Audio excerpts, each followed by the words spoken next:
The सारा Gaffar show में जो आज का हमारा टॉपिक है मैरिज स्कैम। इसके लिए मैंने एक पहले भी वीडियो बनाई थी, लेकिन आज एक मैं केस के सिलसिले में बात कर रही हूँ। तो मेरे पास एक केस आया, एक लड़की ने शादी की, लड़की क्या, एक मेच्योर लड़की थी, मतलब प्रॉपर लड़की नहीं थी, थोड़ा मेच्योरिटी की तरफ थी, 30 अबव थी।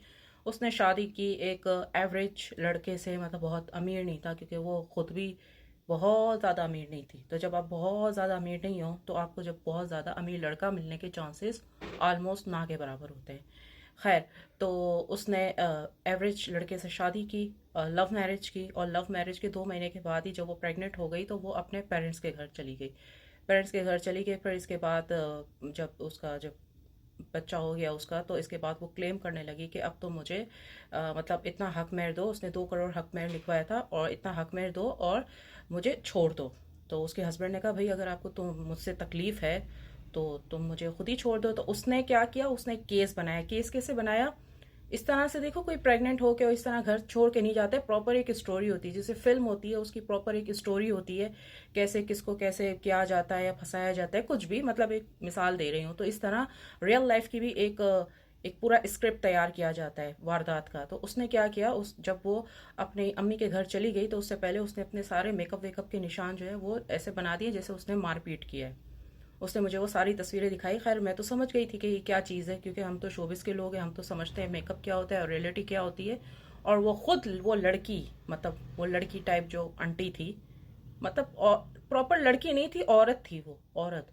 तो मैं तो समझ गई थी। देखो, एक औरत का मिजाज देखने से भी पता चलता है कि वो खुद क्या है। ठीक है, लाख सबूत हो, लेकिन एक उसका जो बिहेवियर है, जो उसका टोन है, जो उसकी चालाकी है, उससे भी पता चल जाता है। खैर, तो मैं तो समझ गई ये सारा मेकअप किया हुआ है। जो इसने मारपीट की अपनी तस्वीरें दिखाई थी ना, देखो ये मेरा सर फोड़ दिया, ये कर दिया। तो इस वजह से मैं अपनी माँ के घर चली गई। तो मैंने कहा, अब करना क्या है, चलो तुम्हें मारपीट की, तुम माँ के घर चली भी गई, अब क्या करना है। कहने लगी, मैं इसको छोड़ना चाहती हूँ। तो मैंने कहा, अच्छा तो छोड़ दो, मैं क्या करूँ। तो कहने लगी, या तो तुम या फिर कोई और लड़की मुझे बताओ जो मेरे हस्बैंड को फंसाए, उसकी फुटेज ले, मतलब एक तरह का ये साबित करना चाहती है कोर्ट में कि इसने मुझे चीट किया, इसकी ऑलरेडी एक गर्लफ्रेंड थी, या ये बदकिरदार था, कुछ भी था। इसका बोलने का मतलब ये था। तो मैंने कहा, भाई मेरे पास कोई ऐसी लड़की नहीं है, और ना ही, मतलब अगर होती भी तो मैं ना देती, मिसाल दे रही हूँ, लेकिन और ये खुद भी मैं नहीं। मैंने कहा, देखो छोड़ना है वैसे ही छोड़ दो। तो उसने मुझे ना पूरी कहानी नहीं बताई कि उसमें इसका फ़ायदा क्या है ना। बस जब मैंने उससे फ़ायदा पूछा तो उसने कहा, नहीं बस फ़ायदा तो कुछ नहीं है मेरा, बस मैं ये साबित करना चाहती हूँ कि देखो, जब मेरा जो बच्चा बड़ा, उसको ये ना लगे कि मतलब कि मैंने खुद छोड़ा है, मतलब इस तरह से ना लगे, उसको ये लगे कि बाप की गलती है, मेरी गलती नहीं है। उसका कहने का ये मतलब था, यानी ये मैं बच्चों के सामने, अपने बच्चे के सामने खुद ना गंदी हो, जब बच्चा बड़ा हो जाए ना, जब उसको चीज़ों का, बातों की, ये सब चीज़ें समझ आने लगी। तो अब जो उसकी जो पिक्चर्स देखी मैंने, जो उसके हस्बैंड ने उसको मारपीट की है, वो तो प्रॉपर एक मेकअप लग रहा था। अब उसने शादी पे, जो इसकी लव मैरिज, और बड़ी क्रेजी टाइप की उसकी लव मैरिज थी, उसमें इसने 2 करोड़ रुपए हक मेहर लिखवाया था। अब 2 महीने के 2 करोड़ एक मिडिल क्लास लड़का कैसे देगा। उसके लिए उसके वकील ने उसको एडवाइस किया कि भाई तुम इस पर इसको फंसाओ, इसकी फुटेज लो, ताकि कोर्ट में हम ये साबित कर सकें कि ये लड़का या तो इसका अफेयर है, या ये ठीक नहीं है, बद किरदार है, या जो भी है, कुछ भी करता है, मतलब अपनी वाइफ के साथ ठीक नहीं है। तो कोर्ट आपको हक मेहर दिला सकती है। असल में उसका जो मकसद था वो हक मेहर था। उसका मकसद ये नहीं था मैं अपने हस्बैंड को गंदा करूं या अपनी बच्ची के सामने अच्छी बन जाऊं, ये वो, उसका ये मकसद नहीं था। उसका मकसद ये था कि भाई मैं अपना पैसा लूं, 2 महीने का 2 करोड़ रुपया, यानी वन वन मंथ का इसको 1 करोड़ चाहिए था, या शायद वो उसका बिजनेस था या कुछ भी था। तो मुझे तो पूरी बात समझ में आ गई, लेकिन फिर मैंने उसको कहा, मैंने कहा, "ये जो तुम कर रही हो, वो अव्वल तो कोर्ट इतनी पागल नहीं है।" कहने लगी, मैंने ऐसा क्या किया। मैंने कहा, देखो तुमने कुछ भी किया है, लेकिन अगर तुम्हें इसको छोड़ना है तो तुम इसको लीगली छोड़ दो, कोर्ट से खुला ले लो। लाखों लड़कियां जाती हैं वहां पर, और ये सब चीजें खुला वगैरह, मतलब फाइल करती हैं, केस फाइल करती हैं। तो कहने लगी, नहीं नहीं मुझे तो, फिर उसके मुंह से निकल गया, कहने लगी, नहीं नहीं मुझे तो मेरा हक मेर चाहिए, मैं इस तरह से कोर्ट से क्यों लूं, मैं तो इसी से ही तलाक लूंगी ना। तलाक मतलब कि हक मेहर दे, तलाक का मतलब ये होता है। तो मैंने कहा, देखो जिस तरह तुमने बताया, जैसी इसकी क्लास है और जैसा इसकी आमदनी है, और ये वो अपनी बच्ची का खर्चा भी इस लड़के से मांग रही थी, जो कि इसने अपनी बच्ची का खर्चा लाखों में रखा था, क्योंकि वो खुद भी कमाती थी, तो वो अच्छा खासा कमाती थी।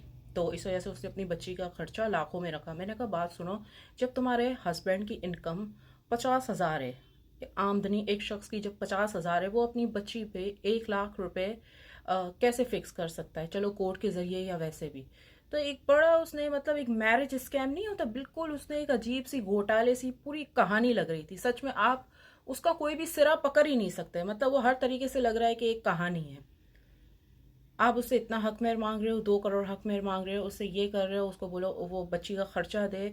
और मजे की बात क्या है? मजे की बात यह है कि वो शख्स अपनी बच्ची मारने को भी तैयार नहीं है। अब आप समझ सकते हैं कि वो औरत अपने बॉयफ्रेंड या किसी के साथ भी पकड़ा गई होगी, क्योंकि जिस मर्द की पहली शादी हो और पहला बच्चा हो और वो उस बच्चे को ना माने, लव मैरिज करके भी ना माने, तो सोचो उस औरत में गड़बड़ होगी। मैंने उसे यही कहा, मैंने कहा बात सुनो, तुम्हारी लव मैरिज और बच्चा पहला, तुम दोनों का पहला बच्चा, पहली औलाद कितनी अजीज होती है, उसमें ये मान नहीं रहा। इस तो उसने ये बातें नहीं बताई, क्योंकि देखो इंसान छुपाता है ये बात है कि कहीं हस्बैंड तक बात ना पहुंच जाए या कोई भी मसले मसाइल ना हो जाए।